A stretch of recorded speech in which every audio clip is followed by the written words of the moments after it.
Aku hanya ingin berbagi kebahagiaan dan tidak menggurui siapapun. Terlalu sulit bagiku untuk menyalahkan siapapun. Akan tetapi apabila ada orang yang ingin mengisi raporku, tentu aku sangat gembira sekali. Dan kujamin aku tidak akan sakit hati sedikit pun.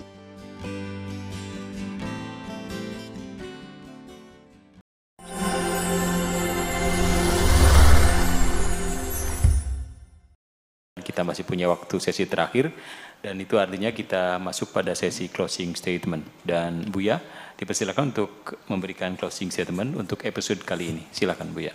Ya. Jadi nanti pada akhirnya kita datang ke Tuhan, ini mencari Tuhan. Ada orang yang masih baru akan mulai mencari Tuhan seperti saya. Ini kan baru sedang akan mulai belajar benar. Ya, ada yang sudah mulai, ada yang baru mulai, ada yang dalam perjalanan. Nanti ada namanya mubtadiin, ada sairin, ada wasilin. Ada yang baru mulai, ada yang sedang di tengah perjalanan dan ada yang sudah nyampe. Nah ini di ruangan ini ada nggak yang sudah wusul, yang sudah wasilin? Belum. Masih Patato. perjalanan patato. Iya. Nah itu, yaitu nanti kan kadar keimanannya kan berbeda-beda. Ya, nanti ada tahapan yakin, ada ainul yakin, ada lagi hakul yakin. Ada yakin, ainul yakin, terus ilmul yakin, terus hakul yakin. Itu kan begini. Makanya bagaimanapun kalau kita masih dalam indikator-indikatornya, tetap kita masih pakai hukum indikator itu berdasarkan pembuktian-pembuktian. Yang melihat langsung ada enggak? Kemungkinan salah sangat terjadi. Nantinya saya akan mengatakan, semua orang yang beragama dan yakin ada Tuhan, semua orang yang tidak percaya tidak ada Tuhan, sama 50-50 kok. Orang yang ateis tidak akan bisa membuktikan secara pasti ketiadaan Tuhan.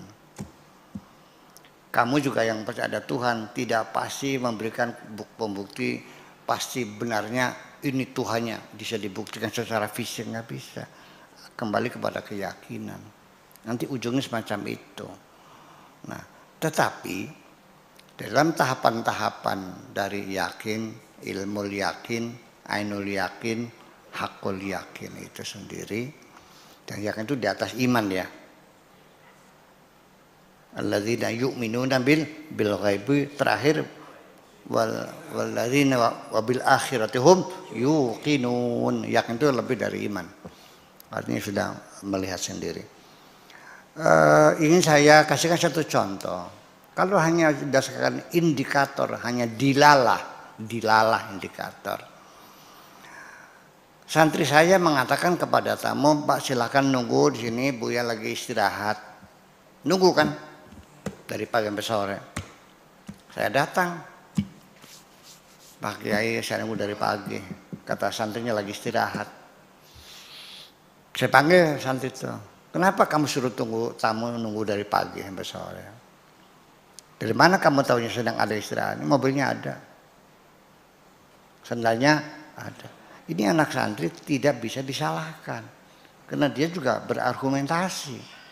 Dia mengambil kesimpulan Buya ada di dalam sedang istirahat. Satu, mobilnya ada. Karena Buya tuh selalu bawa mobil sendiri. Ya kan? Dan kedua sendalnya ada. Sudah.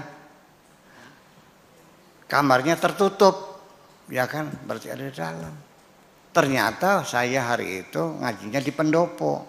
Di kabupaten. Sehingga saya pakai sepatu. Pakai celana. Kan di kantor kan gitu. Masa gerebat-gerebat pakai sarung? Sehingga saya tidak pakai sandal. Dan saya sendiri datangnya dijemput. Berarti salah nggak santri bilang? Ya tidak salah juga karena dia punya ada alasan. Nah itulah namanya keilmuan itu apapun alasannya bisa benar bisa salah. Ilmu fikih sekalipun namanya ilmu fikih ya tidak pasti benarnya, bisa salah bisa benar. Kenapa? Di dalam fikih ada yang mengatakan merah, ada hijau, ada halal, ada haram, ada makruh, berbeda-beda pendapat. Itu berarti itu hanya dugaan saja. Dugaan yang kuat, adzunun itu dugaan. Nah, maka oleh itu kesimpulannya bahwa pada akhirnya kita sendiri juga meyakini adanya Tuhan itu masih banyak orang berakidah berdasarkan indikatornya yaitu ciptaannya. Ada langit, ada bumi, boleh saja silahkan. Ya, yakin ada Tuhan, yakin. Mana buktinya? Ada langit, ada bumi. Berarti masih ada yang menciptakan. Semakin hebat ciptanya, semakin hebat sang pencipta. Ada mobil, mobilnya mobil mobil kijang dia. Pinter gak yang bikin? Yang bikin BMW? Pinter mana?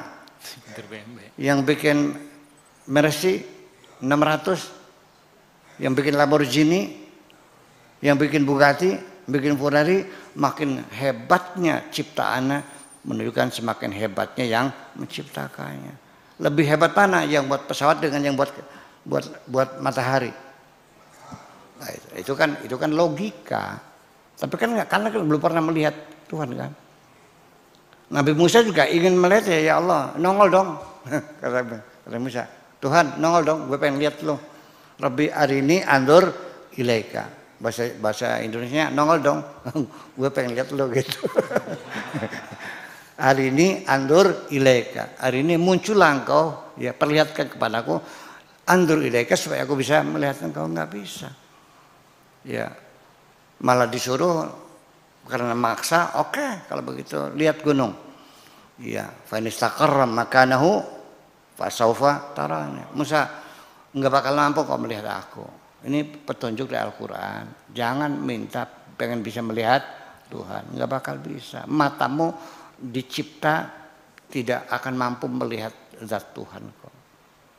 Iya, nggak akan mampu. Lihatlah bulan, ya lihatlah gunung. Ketika engkau melihat gunung itu tetap tidak bergerak, engkau bisa melihat kok. Falamma tajalla lil jabali, ketika Tuhan bertajalli kepada gunung, dakka, gunung itu meledak. Wa kharra Musa sa'iqa, dan Musa jatuh tersungkur. Wa qala tubtu wa ana awwalul muslimin. Ampun Gusti, tidak lagi udah aku percaya.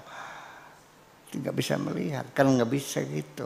Itu nanti pada akhirnya yang melihat Tuhan pun tentunya bukan dengan mata ini.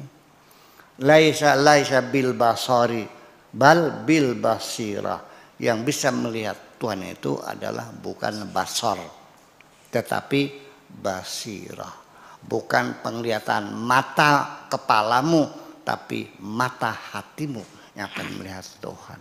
Itulah kira-kira nanti orang yang sudah sampai busul, sudah bisa melihat Tuhan, dan kitabnya Ra'aitullah, aku melihat Tuhan, pasti melihatnya dengan mata batin itu, mata hati. Tetap saja pada akhirnya ketika ditanya seperti apa Tuhan yang kau lihat, kalau dia seperti seperti bohong.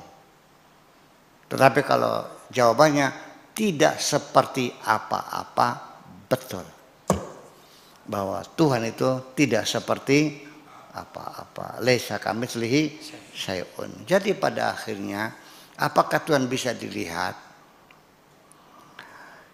Di dalam Al-Quran sebagai sumber informasi yang paling dipercaya, wujuhu yawma idzin nadhirah, wajah-wajah mereka berseri-seri nanti dari kemudian, wa ila rabbiha nadhirah, dan wajah-wajah itu akan melihat Tuhan. Berarti Tuhan bisa dilihat. Tetapi kapan? Nanti di hari akhirat. Nah, di sini kita dari informasi Al-Quran, Tuhan bisa dilihat. Tapi waktunya kapan? Nanti di akhirat. Ada lagi yang mengatakan tidak bisa dilihat sama sekali. Ada dua pendapat ulama antara Mu'tazilah sama Ahlussunnah wal Jamaah, Tuhan bisa dilihat atau tidak. Masing-masing punya alasan, tapi saya tidak mau bertengkar. Artinya mengatakan tidak bisa dilihat, oke, nggak ada masalah. Yang bisa melihat juga oke, nggak ada masalah. Yang penting jangan bertengkar. Sebab ketika orang yang meyakini Tuhan bisa dilihat, tetapi ketika saya nanya seperti apa Tuhan yang kau lihat, ketika jawabannya tidak seperti apa-apa, ya betul juga. Betul nggak? Tapi kalau Tuhan seperti ini, waduh, setan betul ya, bahwa Tuhan tetap jawabannya tidak seperti apa-apa. Dan Nabi Muhammad juga pernah melihat Tuhan di Sidratul Muntaha dalam kisah Isra Mi'raj. Satu-satunya manusia yang bisa melihat Tuhan adalah Kanjeng Nabi Muhammad. Dan kalau kita tanya Kanjeng Nabi seperti apa Tuhanmu, tetap dia akan mengatakannya laisa kamitslihi syai'un, Tuhanku tidak seperti apa-apa. Terima kasih, begitulah kira-kira.